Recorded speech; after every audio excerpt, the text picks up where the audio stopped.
Hello everybody, my name is Brandon. Welcome back to the channel.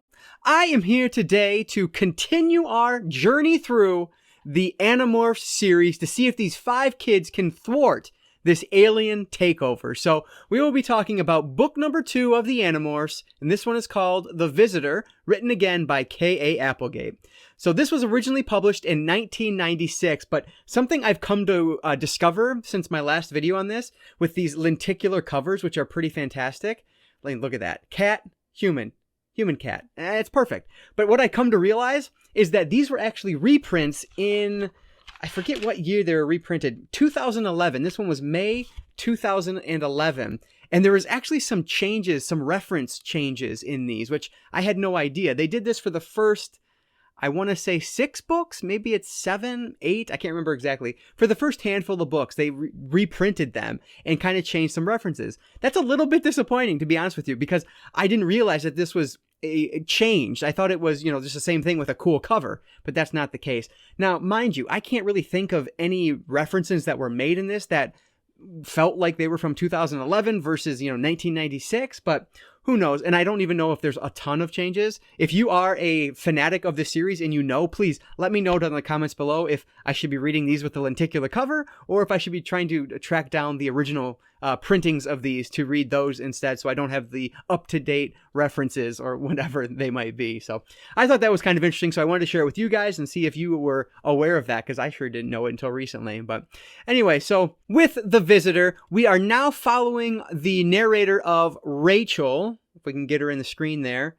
Rachel versus the narrator of Jake from the first one, The Invasion. One thing I want to talk about before I jump into this one, though, is in order to talk through this series, I will have to talk spoilers of the previous entries.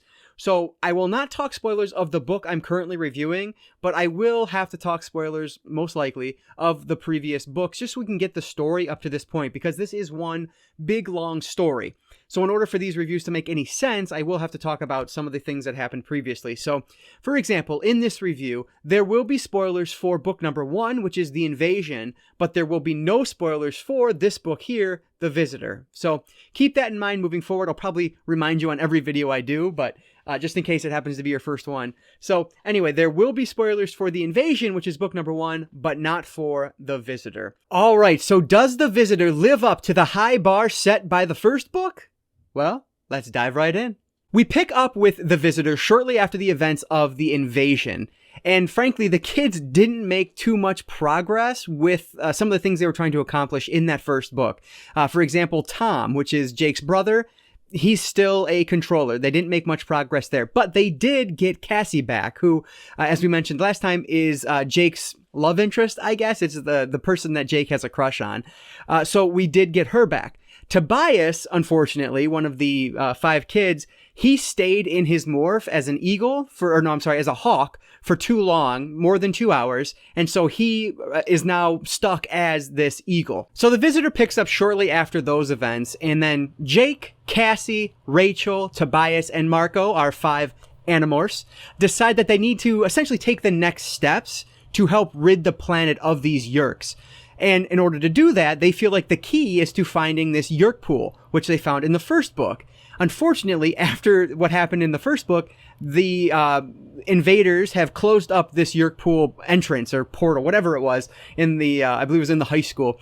And so they've closed that down. So now they need to find another way to access this Yeerk pool, which, if you don't remember, a Yeerk pool is basically where these aliens that are in these people's brains go to kind of recharge and refuel, so that they can then get back into the human body and take it, or continue to take it over. They remember that Mr. Chapman, their assistant principal, is actually a Yeerk controller. And so because of that, they think that he would be the quickest and easiest way to gain access again to that Yeerk pool. So they decide that they are going to try to use him in some way to get access to this pool. Because we are following Rachel as our narrator, obviously she's going to have some type of personal connection with the story that's being told here.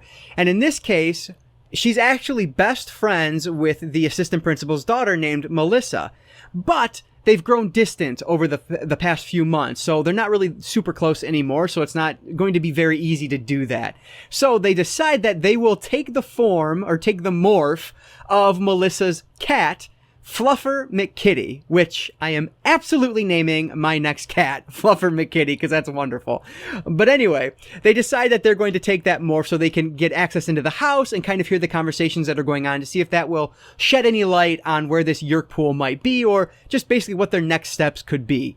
But of course, this is going to end up to be a lot more dangerous and difficult than they first expected. Fortunately, the Visitor lives up to those high standards that were set by the invasion, and that gives me really high hopes for the rest of this series. I really liked the change of narrator. It felt seamless going from Jake to Rachel. Yes, there is, of course, going to be, some pages worth of exposition from the first book, kind of recapping the events, but that's expected because these books came out, a year or so apart, so you might not remember it. You're not reading it back to back like I am. So I totally understand that and expect that, frankly, as the series moves forward, but it doesn't hinder it in any way whatsoever. And I think learning more about these characters from their point of view is going to be very beneficial to just build this world of the Animorphs as we move the series forward. There were some really interesting morphs in The Visitor, and at one point the story even felt a bit like a kaiju story, which was just crazy and a whole lot of fun to read. So that was really cool.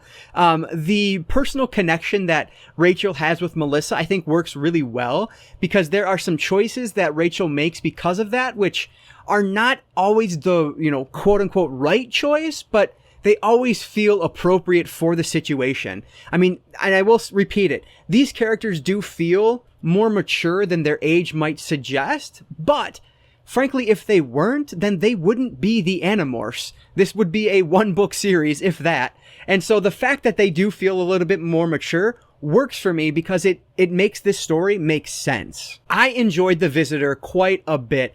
You don't get a whole lot of progression here, but frankly, for the first story and the second story, there has not been a whole lot of progression in terms of moving the plot forward, and that plot being rid the world of these Yeerks and of these aliens. So you don't get a whole lot of progression there, but, things are moving. Things are always kept interesting, and so that's what makes the story worth coming back to and what makes it such a quick read. It is a middle grade, so it's really short and easy to read, but even on top of that, these pages fly by because I'm having fun reading it because it's moving at a very fast pace. So I really enjoyed it. So I will give K.A. Applegate's The Visitor, which is the second book in the Animorphs series, 4 out of 5 stars. All right, so that's going to do it for my review of The Visitor by K.A. Applegate. I hope you guys enjoyed it.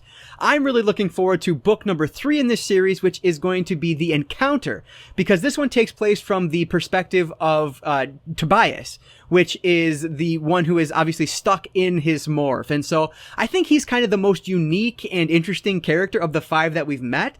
So I'm really excited to see how his story plays out as, when he's the narrator. As always, if you guys enjoyed this video, please consider subscribing to Cinefessions here on YouTube. And if not, thank you anyway for watching. I really do appreciate it.